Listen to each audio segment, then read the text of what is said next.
Hey guys, I'm Sebastian, host of Ninth Island Connection, your weekly lifestyle resource for all things Vegas. Check out the description below so that you can see how you can watch our television show wherever you are. Also, hit us up on social media. We're on Instagram, we're on TikTok, we're Ninth Island Connection, we're everywhere. We also go live every single Wednesday. We go live on Wednesday and we let you know what's going up that upcoming weekend. So we go live on Wednesday, we let you know what's up Thursday, Friday, Saturday, Sunday, even Monday if it's a long weekend. Weather, news, events, everything that's going on in Vegas. So check us out. It's no secret that Las Vegas has terrible traffic during peak hours, like most big cities. In this video, we're going to cover your options to get around in Vegas and also share some tips as well.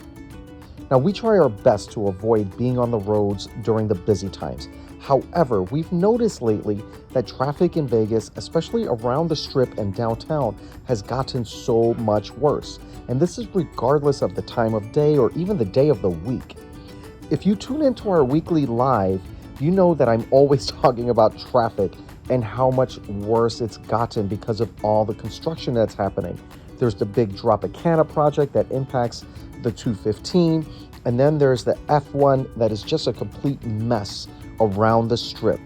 Now, while F1 isn't even happening until mid-November, the repaving project, the pedestrian bridges, and the track lighting have all been happening, which has been an absolute total disaster if you're trying to move around the Strip. Now, whether you're visiting Vegas or staycationing like we do, the traffic will likely impact your trip at some point. In this video, we're going to share some different options and some tips for avoiding getting stuck in traffic. If you're flying into Vegas, like most people do, your options are going to be taxi, rideshare, somebody picking you up at the airport, or the old school shuttle. Now, if you've got that limo budget, then never mind, you can stop watching this video right now. We haven't taken a shuttle in years, and that's because it's so slow. If you do opt to take the shuttle, remember, you're going to have to stop at other hotels on the way to yours. Maybe you'll be lucky and yours is the first one, but most likely not. And they're actually more expensive. It's about $15 per person one way. Now, I actually had to Google that they still exist, and surprisingly, they still do. Of course, you're going to find that taxis are going to be lined up at the airport and every hotel on the Strip, which really makes them very convenient. Taxis did have a bad rap for running up the rate, but now they actually have a flat rate to and from the airport, so look into that. If your route is somewhere else, like the Strip to downtown, then it's going to be pretty hard to predict what you're going to end up paying because the meter does not stop while you're sitting in traffic. Not having a set fee, and our observation that Las Vegas taxi drivers are not always the safest drivers, that's why we rarely take a taxi. I'm not saying all taxi drivers, so if you guys drive taxi, I'm not saying everybody, but you know what? I can't even keep track of all of the times I've been cut off, almost hit by a taxi near and around the Strip. They also charge an additional fee for using a credit or debit card, and you know what? I like to keep my money for gambling. Rideshare has been our go-to for years due to the convenience factor and the app. We like knowing the price up front and the information on the car, the driver, the license plate, everything up front. Plus, if you have a bad experience, you can report it right then and there. We'll typically compare the prices between Uber and Lyft, since often there's actually a difference between the two of them for the same ride. And most rideshare drivers actually drive with Uber and with Lyft. At the airport, they recently started to attempt to organize the rideshare area. That's where they will require you to show that your driver has actually arrived, and then they'll point you exactly where to go. While rideshare is going to be the most convenient and the safest choice, many rideshare drivers are actually avoiding the Strip, especially during busy times. This is because they end up sitting in traffic for longer than it's worth. Recently, there were two big music festivals and a Raiders home game happening. People were sitting at the airport for upwards of 45 minutes waiting for a rideshare. I almost forgot, you can always rent a car, But you know what? That's not going to help you avoid traffic while you're in the city unless you're a certain level at casinos, or your hotel offers free parking for guests like the CWIN does. You're going to also have to pay for parking. You're going to have to pay for gas.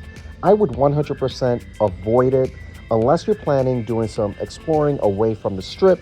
And if you're going to do that, I would rent a car at the casino property for just that same day that you're going to need it, and then return it right back to the hotel and don't bother with it anymore.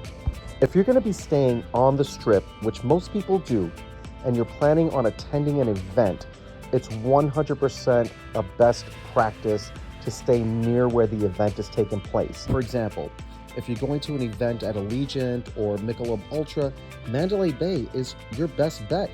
Anything close like Luxor and Excalibur is going to be a good option too, because it's not that far of a walk. Now, if you're going somewhere at T-Mobile or Dolby Live or even the MGM Garden Arena, it's best to stay in that cluster of properties that include the ones that I just mentioned: MGM Grand, Park MGM, and New York, New York.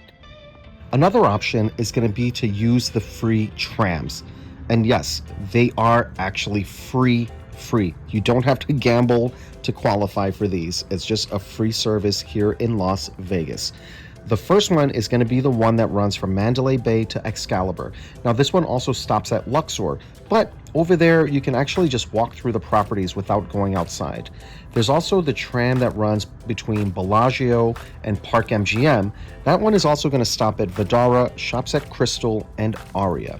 The last one is going to be down at the other end between Mirage and Treasure Island. That one actually runs every 8 minutes, but you know what? That one is really just running between the two properties and for people that are down on that end staying at those properties. You can also use the monorail. There are discounted rates for residents and even rewards on My Vegas for passes. You can purchase individual tickets or 1 to 4 day passes.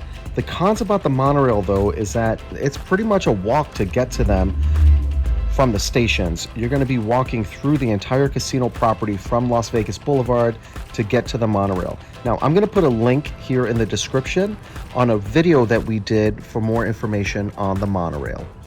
When it comes to walking, it's typically what we prefer to do. We look at it as a way to burn off all of the food and booze. Now, we also prefer to cut through the casinos rather than down the sidewalks because they're always so crowded, and majority of the year it's pretty hot. So for example, if we're heading from Planet Hollywood to Harrah's, we'll go through Paris into Horseshoe, cross the street over to Cromwell, right past their valet, and into Flamingo. From there, we'll go through the Flamingo, and there we are in the Link Promenade. Once we're done at the Promenade, we'll go right through the Link, and there we are, right at Harrah's, with minimal time outside in the heat or cold. Now keep in mind, everything is going to look a lot closer than it actually is. And there's often escalators that are going to be out of order, elevators not working, so make sure you wear comfortable shoes. The elevators that do work are going to be a lot smaller than the hotel elevators. One thing that I also have to say is remember to follow the lights. We see so many people crossing when and where they shouldn't. Accidents almost get caused. Pedestrians actually get hit all of the time. It's just not safe, and it causes massive traffic problems. Let's talk about scooters. Some people need them, some people don't. And you know what? Really, I don't care. It's not my place to judge. But they have gotten a lot worse, and they have a pretty bad reputation here on the Strip. People were flying around with drinks, almost hitting people, even attempting to go down escalators and getting stuck. Now, we've navigated the Strip with someone that actually needed a scooter, as well as someone with children that had a stroller. It's a lot of time and effort trying to find accessible routes and wait for elevators if they're even working. So keep that in mind if you're using a scooter, that you're going to need extra time. Now, if you didn't already know, there is an underground people mover. This is Elon Musk's Boring Company. They will eventually have an underground tunnel throughout all of Vegas and downtown. Currently, you can take the Tesla along the convention center route, as well as to and from the convention center to Resorts World Las Vegas. I'm going to put a link in the description below on a video that we did for that people mover. It's actually pretty cool. If you're looking to head downtown to Fremont, East Fremont, the Arts District, anywhere around there from the Strip, you're going to need a ride, especially because some of the parts between the Strip and those areas are definitely not the safest. Again, taxi and rideshare are going to be the most popular options and the easiest for you, but there's also the Deuce, which is the double-decker bus that you'll see on the Strip. This is going to be far less expensive than any of the other options, but it's also slower due to the multiple stops on the Strip. Regardless of how you choose to get around, taxi, rideshare, bus, you're going to want to plan ahead. Allow yourself plenty of time to get to where you're going. You know what? Maybe even plan to dine near the destination or explore the area beforehand, go get something to eat, and then head on back to the hotel. Or you could try just less busy times of day. It's likely not going to be too crazy in the early afternoon, but if you're heading to a big event, especially on a weekend, you can count on it being so busy, especially closer to the start of the event. So keep that in mind, and again, allow plenty of time, and most importantly, be patient. Now, on the other side of that, if you're leaving an event, you can expect it to be even worse. You're going to get surge pricing. You're going to be waiting for probably over an hour. And when I say probably over an hour, that's based on our experience and what we've heard from other people leaving T-Mobile Arena, leaving Allegiant Stadium, leaving different parts of the Strip after just coming into town to attend an event. So definitely be prepared to wait, and again, be patient. One thing that I would recommend, and again, this is based on our experience, is if you're going to go to an event, say at Allegiant Stadium, you might want to consider going over to Mandalay Bay, grabbing a drink, doing a little gambling, get something to eat. If you're going to be at T-Mobile Arena, there's New York, there's Park MGM, MGM Grand across the street. You get the idea.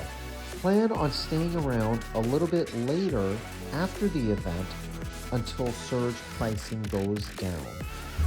All right, guys, that's a wrap on this one. And as always, we want to hear from you guys. What are your thoughts about getting around Vegas? Do you guys even leave the property? Or are you like some of our friends and family members that'll stay at a property like Caesars or MGM and just stay there the entire time without leaving? That's actually a pretty great idea, especially during the summer and winter months. But when you do venture out, what are your tips? What are your best practices for getting around the Strip? Comment below. Also, be sure to subscribe to our channel if you're not already. If you're new here, take some time to look around. All we do is bring you Vegas. Why wouldn't you want to subscribe to our channel? Also, hit us up on social media. We're on Instagram, TikTok, Facebook. We're everywhere. We're Ninth Island Connection. We also go live every single Wednesday between noon and 1 p.m. Vegas time to bring you an update on what's going on in Vegas that upcoming weekend. So we go live on Wednesday, and we let you know what to expect Thursday, Friday, Saturday, Sunday, and we're talking weather, news, traffic, events, everything that's going on in town. Lastly, check out the description below for those couple links that I dropped in there, and so that you can see how you can watch our television show wherever you are. Thanks again for watching. We appreciate your support. 24 hours a day, 7 days a week, in a city that never sleeps, Ninth Island Connection will take you there. You won't want to miss a beat as we give you a sneak peek inside the biggest, best, and most outrageous hotspots, both on and off the Strip. Be sure to tune in to Ninth Island Connection with Sebastian Rodriguez every week. Great people, great stories, great connections, only on Ninth Island Connection.